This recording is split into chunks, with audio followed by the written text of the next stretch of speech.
Jeff. I want to thank Jeff and his group for once again choosing Spirit Ridge to have a Aboriginal conference.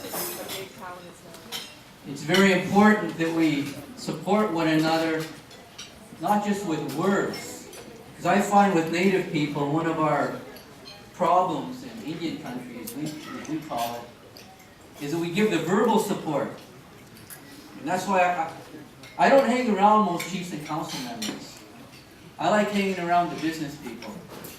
So I don't go to very many, I try to avoid tribal council meetings or chiefs meetings, UNBC chiefs meetings, AFN meetings, and so forth. I'm not saying those meetings aren't important. Of course they're important. But I like hanging around business people. I always, we have a member of council who loves going to those political meetings, Tony, and I thank him all the time. It gets me off the hook. He goes to the political meetings. I like going to the business meetings. Because the two things I love doing is creating jobs and making money for my First Nation. I love creating jobs and I love making money. Because in my experience, everything costs money. Verbal support doesn't pay the bills. Verbal support doesn't hire people, doesn't keep the lights turned on. Because what I've seen, and I've been on over 100 Indian reserves in the United States, as well as Canada. I've had the opportunity to travel overseas, New Zealand, the Aboriginal countries. And it's so cool to see the economic development. We're starting to have our own conferences about creating jobs and making money. And I firmly believe we need to focus on the economic horse. As one national chief so rightly put it, it's the economic horse that pulls the social cart. We can holler, we can scream at the government about our aches and pains, but we're always going to have those aches and pains when the majority of our people don't have a job. I just came from a First Nation up in the north here, British Columbia, and I couldn't believe when they told me that their unemployment rate is 80%. I was in Thunder Bay a couple of months ago, and they said their unemployment there is 90%. And there's a lot of reasons for that, of course. But the first question I always ask when I hear those numbers, who the hell is your leadership? Where's your leadership? Because I know if I came from a band, if I was unemployed, the first thing I'd be telling my chief and council is I want a job. I don't want to hear your flowery speeches or your I care speech. And I always tell the Native youth, don't listen to First Nation leaders who give the I care speech. I care about our culture, I care about our language, I care about our land, I care about our territory, I care about the youth, I care about the elders, I care, I care, I care. I always tell Native youth, and I get a chance to speak at youth conferences, I say, don't vote for those guys that give the I care speech. Because all they're going to do is collect a check on your behalf while they're in office. Well, you remain without a check. So I like focusing on checks for my people. I want to see my people working. I want to see my people employed. I want to see the youth growing up in households where at least one person in that household has a job. And that's why Aboriginal tourism, what we're talking about here for the next couple of days, is so important. Because that's, here on Osoyoos, it's the tourism industry that supports the majority of the Osoyoos Indian band members. And in my travels, I love it when I get a chance to see a first-class Aboriginal tourism hotel Like here, I can think of Quileute Lodge up in Shuswap country. In Edmonton, the NK'MIP Hotel Resort. And in Saskatchewan, the Dakota Dunes is building a hotel, Whitecap, who they have just out of Saskatoon, the very best First Nation golf course in this country. So I always tell people, when you own a golf course on the reserve, instantly you belong to the family of First Nation golf courses. If you own a hotel on the res, you instantly belong to the family of First Nation hotels. And if you own a cultural center, like we do here, you belong to those that have cultural centers, like Siksika. And then Tutsina, I was there recently. They're building a hotel.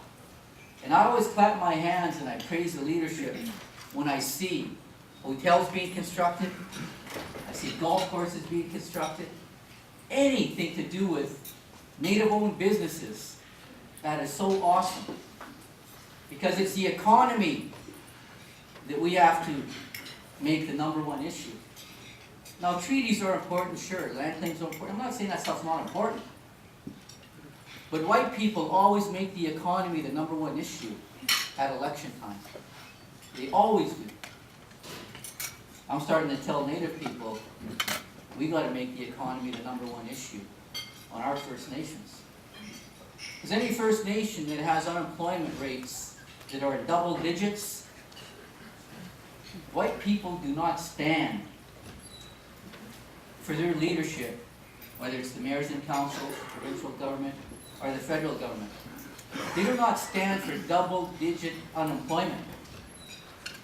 And I feel so sad that we sit here in 2013 and the majority of our people out there on the reserves or the reservations have unemployment rates that exceed Great Depression unemployment rates. The unemployment rate during the Great Depression at its worst got up to 30%. Yet I just came from a couple of First Nation regions where the unemployment rate is twice, 3 times that. And I'm thinking, who's making that an issue here? We should be talking, always talking about the unemployment rates on our First Nation. And if it's not the same as the closest town or city next to you, there's something wrong with that. So when I get a chance to go up and speak, I speak just the way I'm talking here. And the way I'm talking here is the way I talk at our band meetings. People say, Clarence, do people, like I heard one of the questions, do people always agree? The res culture is not our traditional culture. We didn't have reserves or reservations. So when I talk about the res culture, I'm talking about from the 1870s on. The oldest person in our tribal territory is my grandma. She's 96, 98 years old. She grew up under the res culture. So every one of our elders that's alive today from a First Nation, we all grew up under the res culture. Everybody did. Because nobody has a memory before the reserves. So I'll be talking about the res culture a bit. And in the res culture, we got a lot of problems which are mostly internal. They're not external problems. Our biggest challenges and our biggest obstacles on this reserve when we talk about our projects that we put in place here. When I first got elected in 1984, I did a lot of pointing to the problems out there. The problems with the white governments, the problems with the white people, the problems with, it's out there. Now after 25 years of being chief, I point mostly, our biggest problems are internal. Amongst our own circles, amongst our own people. They're not out there anymore. I think, do we have to be poor to be more native than somebody else? Do we have to drive a res bomb in order to show how Indian we are? We have to live on welfare to show that we're a true Okanagan? I don't think so. And I know Modesta and the old timers that live on this reserve. If you go down to our campground, which is just below here, you're going to find an old timer there by the name of Matthew. I just saw him last week out there working. And what I've noticed on every reserve I've been on, the hardest workers, the hardest, are always people 60 and older. Matthew below here, he's 70 some odd years old. 70 some odd years old. He told Chris, I'm getting old now. I'm not going to work as hard as I used to. I'm getting old. I'm only going to work a 40-hour week. And then when Chris and I drove past Matthew a week ago, when we were out looking at planned development for our lakeshore here, we saw Matthew out there working. He was raking leaves or whatever he was doing. He said to me, Clarence, I'm going to go back to I'm going to go back to working 7 days a week. I thought, that's that old-timer Indian working spirit that I've seen on all of your First Nations that I've had a chance to be at. When I get a chance to talk to working people, like Matthew said, he said, when I don't work, I get sick. That's why I think we have too many health problems amongst our people. It's directly related to unemployment rates, diabetes, or whatever you want to talk about it. The idleness of unemployment, to me, is the biggest problem on our reserves. The idleness of unemployment. That's the biggest problem. To me, every job's important. I don't care if it's the people that clean the floors here. If it wasn't for them, we wouldn't be able to have this meeting in here today.